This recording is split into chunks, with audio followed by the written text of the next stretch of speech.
So I learned something. I can't just read stuff out of books and leave it at that because then I'm just taking someone else's work. And that's not my intention at all.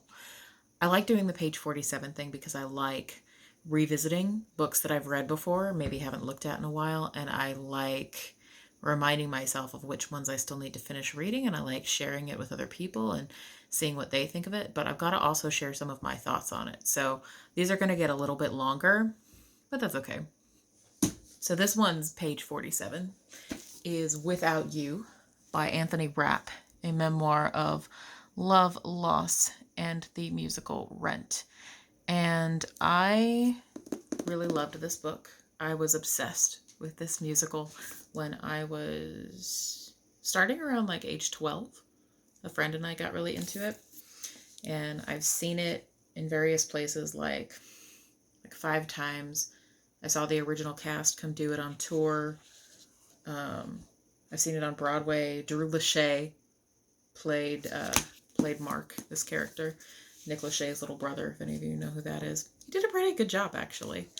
But what I found really, really fascinating was the life story of Anthony Rapp.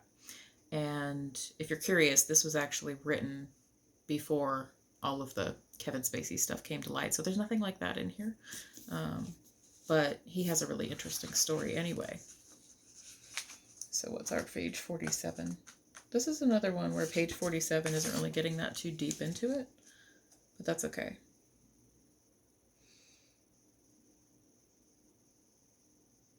So here we go. It's going well, I said.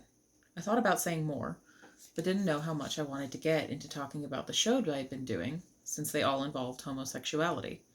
I wasn't sure what his opinion was on the subject, so I just said, I love it there. Yeah, I bet. Another silent moment passed. I searched for something else to say, my throat tightening. I really liked Chris, but I didn't know where to begin. We had spent so little time alone together. Finally, I asked feebly, How about you? How's your work? Oh, fine. Keeping busy. I wasn't sure what he did for a living, just that he was powerful and influential in the field of reforming the juvenile criminal justice system. According to Mom, he was always flying to and from Washington, as well as giving lectures and presentations to governments and institutions all over the rest of the country. He was so soft-spoken around me that I had a hard time imagining him doing anything like that at all. On the other hand, he and his wife Bonnie often jetted around the globe to join various outdoors excursions, 100-mile bicycle treks through the French countryside, and whitewater rafting expeditions down the Colorado River among them, that I knew there was a side to Chris that he didn't reveal to me.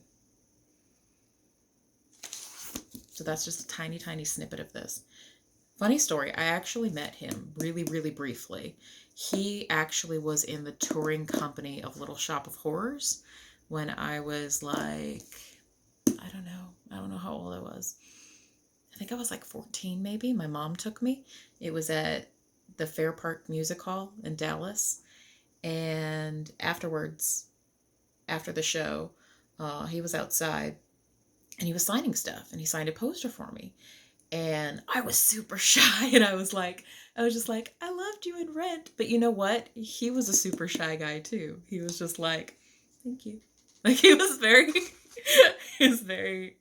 introverted, which I always think is interesting when you meet people who are performers for a living, and then you meet them, like you see them on stage and they're really extroverted and they're really performative.